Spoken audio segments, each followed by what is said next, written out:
Hello friends, welcome to Vishnu IAS. This is Raj Kumar.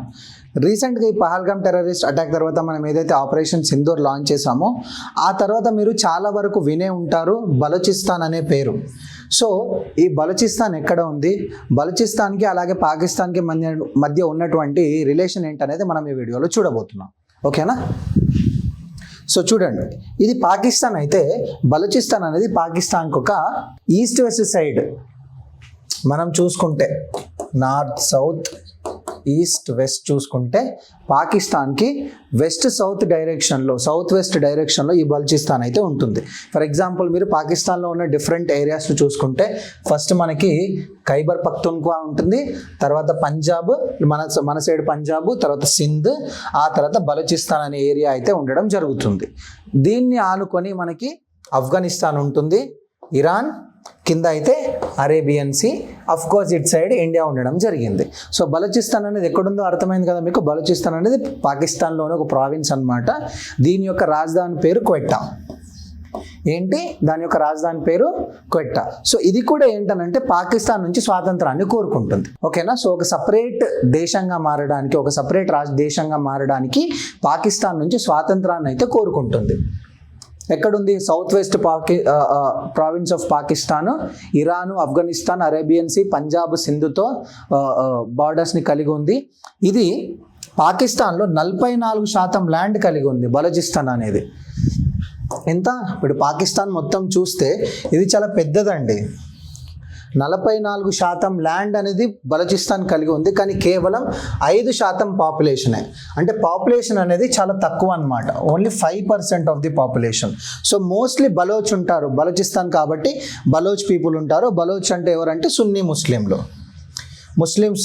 ముస్లిమ్స్లో సున్నీలు, షియాలు ఉంటారు కదా. So వీళ్ళు సున్నీ ముస్లిమ్స్ అనమాట. యాక్చువల్గా ఇది మనం చెప్పుకున్నాం 44% ల్యాండ్ ఉన్నప్పటికీ కూడాను ఓన్లీ 5% పాపులేషన్ ఉంది. But this is very much rich in resources. Resources అనేవి చాలా ఉన్నాయి, కానీ పూర్ ప్రావిన్స్. వాళ్ళ రీసోర్సెస్ తీసుకుంటారు కానీ వాళ్ళకేం ఇవ్వరు అనమాట. వచ్చే ఇబ్బందల్లా అదే. పార్టీషన్ టైంలో చూసుకున్నట్టయితే 1947లో చూసుకున్నట్టయితే బలూచిస్తాన్లో 4 ప్రావిన్స్లు ఉండేవి. ఏంటంటే అవి కరన్, మకరన్, లాస్ బెలా అండ్ కలత్. ఈ 4ట్లో మీ 3 కరన్, మకరన్, లాస్ బెలా అనేవి పాకిస్తాన్లో కలిసిపోయాయి. బట్ కలత్ మాత్రం ఏంటంటే నాకు ఇండిపెండెన్స్ కావాలి, నేను సపరేట్గా ఉంటానని కోరుకుంది. బట్ అప్పుడున్నటువంటి ప్రభుత్వం, జిన్నా ప్రభుత్వం ఏదైతే ఉందో, సో బలవంతంగా వాళ్ళని అనెక్స్ చేసుకోవడం జరిగింది, పాకిస్తాన్లో కలిపేయడం అయితే జరిగింది. సో అప్పటి నుంచి 1948లో పాకిస్తాన్లో కలిపేసినప్పటి నుంచి కూడాను వాళ్ళు స్వాతంత్రం కోసం పోరాటం చేస్తూనే ఉన్నారు.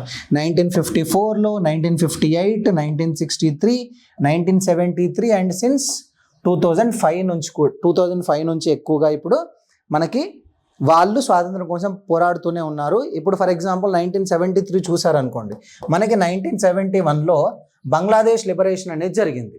సో పాకిస్తాన్ నుంచి మనం బంగ్లాదేశ్ని సపరేట్ చేసాం. బెంగాల్ స్పీకింగ్ ఉన్నటువంటి ప్రాంతమైనటువంటి బంగ్లాదేశ్కి సపరేట్ దేశంగా అయితే 1971లో చేయడం జరిగింది. సో ఆ తర్వాత కూడా వాళ్ళు బంగ్లాదేశ్ లాగా ఇటు బలూచిస్తాన్ కూడా కావాలని చెప్పి యుద్ధం చేశారనమాట పాకిస్తాన్తో. 1973లో ఎలక్టెడ్ గవర్నమెంట్ డిస్మిస్ అయింది. అక్కడ 4 years ఇన్సర్జెన్సీ జరిగింది 1973. బికాస్ బంగ్లాదేశ్ ఫామ్ అయింది కాబట్టి వాళ్ళు కూడా అలాగే ఒక దేశం ఫామ్ చేసుకోవాలనుకొని అనుకున్నారు. సో 2000 నుంచి అయితే ఎక్కువగా ఈ యుద్ధ వాతావరణం అనేది జరుగుతుంది. పాకిస్తాన్ గవర్నమెంట్ మీద, పాకిస్తాన్ సైనికుల మీద. బలూచిస్తాన్ లిబరేషన్ ఆర్మీ ఒకటి ఫామ్ అయింది, బలూచిస్తాన్ లిబరేషన్ ఆర్మీ. వీళ్ళు పాకిస్తాన్ మీద సపరేట్ దేశం కోసం యుద్ధం చేస్తూనే ఉన్నారు. రీసెంట్గా కూడా మోడీ సార్ మాకు ఆయుధాలు ఇవ్వండి, మేము పాకిస్తాన్తో యుద్ధం చేస్తాం, మీరు ఎట్లాగో ఆపరేషన్ సింధూర్ చేస్తున్నారు, మాకు కూడా ఆయుధాలు ఇచ్చినట్టయితే మేము కూడా పాకిస్తాన్తో యుద్ధం చేస్తామని చెప్పి వాళ్ళు బహిరంగంగా ప్రకటించడం అయితే జరిగింది. యాక్చువల్గా దీని యొక్క పాస్ట్ మనం చూసుకున్నట్టయితే హిస్టారికల్ గ్రీవెన్సెస్ ఏంటంటే ఫోర్స్డ్ అనెక్సేషన్. వాళ్ళకి ఇష్టం లేకపోయినా కూడా బలవంతంగా వాళ్ళని పాకిస్తాన్లో కలిపారు. సో ఫర్ ఎగ్జాంపుల్ తెలంగాణను చూసుకున్నట్టయితే తెలంగాణ సపరేట్గా ఉన్నప్పటికీ కూడాను ఏదో పెద్ద మనుషుల ఒప్పందమనో ఇంకేదో ఒప్పందమనో ఏదైతే తెలుగు వాళ్ళందరూ ఒక్క దగ్గర ఉండాలని చెప్పి ఆంధ్రతో కలిపారో, సీమతో కలిపారో, ఆంధ్రప్రదేశ్ రాష్ట్రం అనేది ఏర్పాటు జరిగిందో ఇక్కడ కూడా అలాగే అనమాట. బట్ ఇక్కడ ఒక దేశం. ఓకేనా. ఎకనామిక్ ఎక్స్‌ప్లాయిటేషన్ మనం చెప్పుకున్నాం, రీసోర్సెస్ ఎక్కువ ఉన్నాయి కానీ పూర్ ప్రావిన్స్ అది, ఎందుకంటే డెవలప్మెంట్ లేదు. మిలిటరైజేషన్ అంటే హ్యూమన్ రైట్స్ వైలేషన్. సో వాళ్ళు సపరేట్ దేశాన్ని కోరుకుంటున్నారు కాబట్టి of course human right violations ఉంటాయి, ఫేక్ ఎన్కౌంటర్స్ ఉంటాయి, ఫేక్ అరెస్టులు ఉంటాయి. మిలిటరైజేషన్ ఎక్కువగా మిలిటరీ పీపుల్ ఉంటారు, ఎందుకనంటే ఎక్కువ గొడవలు అవుతుంటాయి కాబట్టి. Religious extremism, Hazara community targeted. ఈ బలూచిస్తాన్లో ఉన్నటువంటి హజారా కమ్యూనిటీని ఎక్కువగా టార్గెట్ చేస్తూ ఉన్నారనమాట. దాని తర్వాత geo political tensions, అలిజెడ్ foreign support, instability from Iran and Afghanistan.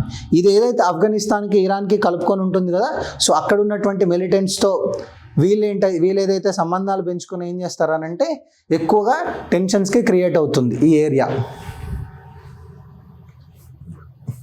రీసెంట్గా మనం చూసుకున్నట్టయితే ఈ బలూచిస్తాన్ లిబరేషన్ ఆర్మీ ఏదైతే ఉందో పాకిస్తాన్లో ఒక ట్రైన్ని హైజాక్ చేసింది. ట్రైన్ని హైజాక్ చేసి, సో అఫ్కోర్స్ ట్రైన్ హైజాక్ చేయడం అంటే సెక్యూరిటీ అనేది బ్రీచ్ అయినట్టు. సో సెక్యూరిటీ కంట్రోల్ ఇష్యూస్ అనేది వచ్చింది అది పాకిస్తాన్కి. అలాగే escalation of targeted attacks on infrastructure. ఒక ట్రైన్ హైజాక్ మాత్రమే కాదు, ఇన్ఫ్రాస్ట్రక్చర్ ఏదైతే జరుగుతుందో బ్రిడ్జ్లు కానీ డ్యామ్లు కానీ వీటిని కూడా టార్గెట్ చేస్తుంది ఈ లిబరేషన్ ఆర్మీ. మనం బలూచిస్తాన్ మీద ఇంట్రెస్టెడ్గా ఉన్నామా? సరే, ఫర్ ఎగ్జాంపుల్ వాళ్ళు ఆయుధాలు అడిగారు, మనం ఉన్నామా అని అంటే లేదు. మనం ఎటువంటి విషయంలో బలూచిస్తాన్కి మనం డైరెక్ట్గా కానీ ఇండైరెక్ట్గా కానీ సపోర్ట్ చేయట్లేదు. కానీ 2016లో నరేంద్ర మోడీ గారు రిపబ్లిక్ డే స్పీచ్ ఏదైతే ఉందో దాంట్లో బలూచిస్తాన్ గురించి, అక్కడ జరిగే హ్యూమన్ రైట్స్, మానవ హక్కుల ఉల్లంఘన ఏదైతే జరిగిందో దాని గురించి అయితే ప్రస్తావించడం జరిగింది. సో ప్రస్తావించిన తర్వాత ఇంకొంచెం ఎక్కువగా, అంటే భారతదేశంలో పాకిస్తాన్లోనే కాకుండా ప్రపంచవ్యాప్తంగా కూడా ఆ ఏరియా మీద కొంచెం కాన్సన్ట్రేషన్, మీడియా కాన్సన్ట్రేషన్ కూడా పెరిగిందనే చెప్పుకోవాలి. And then geopolitical balances, strategic silence with occasional criticism. Of course మనకి శత్రువుకి శత్రువు మిత్రుడే కదా. మనకి ఇప్పుడు బలూచిస్తాన్ పాకిస్తాన్ మీద యుద్ధం చేస్తుందనంటే మనం బలూచిస్తాన్తో సత్సంబంధాలు పెట్టుకొని పాకిస్తాన్ మీద కలిపి యుద్ధం చేయొచ్చు, కానీ అలా చేయకూడదు. అకేషనల్ క్రిటిసిజం అనేది చేయాలి, బట్ స్ట్రాటజిక్గా సైలెన్స్గా ఉండాలి. ఇట్స్ ఎ డిప్లొమాటిక్ స్టైల్ అన్నమాట. నెక్స్ట్ ఇంకొకటి వచ్చింది, belt and road initiative of China. South Asia మొత్తాన్ని కూడా ఈ బెల్ట్ అండ్ రోడ్ ఇనిషియేటివ్ ద్వారా కలపాలి, వ్యాపారాన్ని పెంపొందించాలనేది చైనా యొక్క సూత్రం. దీంట్లో భాగంగా చైనా పాకిస్తాన్ ఎకనామిక్ కారిడార్ అనేది కూడా ఒకటి తీసుకురావడం జరిగింది. ఈ చైనా పాకిస్తాన్ ఎకనామిక్ కారిడార్ అనేది బలూచిస్తాన్ నుంచే పోతుంది. ఓకేనా. దీని ద్వారా ఏమవుతుంది అని అంటే బలూచిస్తాన్ అనేది ఇంకొంచెం రీసోర్స్ పరంగా కావచ్చు, ఇన్ఫ్రాస్ట్రక్చర్ పరంగా కావచ్చు, డెవలప్మెంటల్ పరంగా కావచ్చు, ఇంకొంచెం ఎక్స్ప్లాయిట్ అయ్యే ఛాన్స్ అయితే ఉందన్నమాట. దాని తర్వాత Gwadar port China Pakistan economic corridor ఏదైతే ఉందో ఇది బలూచిస్తాన్ మీద ఎక్స్ప్లాయిటేటివ్గా ఉంటుంది. ఎందుకనంటే దాని ద్వారా మిగతా ప్రావిన్సెస్కి ఎక్కువ ఫలాలు అనేవి చేరడం జరుగుతుంది. వాళ్ళకు వచ్చే బెనిఫిట్స్ నుంచి వాళ్ళని ఎక్స్క్లూడ్ చేస్తున్నారు. దాని తర్వాత fears of demographic shift and resource theft. ఉన్న వనరులు ఏవైతే ఉన్నాయో వాటి అఫ్కోర్స్ ఎత్తుకుపోతారు. Attacks and Chinese projects by Baloch rebels. So దీని ద్వారా ఏదైతే ఉందో వాళ్ళకి పాకిస్తానే కాకుండా పాకిస్తాన్తో పాటు చైనీస్ ప్రాజెక్ట్స్ ఏవైతే బలూచిస్తాన్ మీదుగా పోతున్నాయో వాటి మీద కూడా అటాక్స్ చేయడం అయితే జరుగుతుంది. So this is overall Balochistan for you guys. Please do like, share and subscribe to Vishnu IAS. Thank you very much.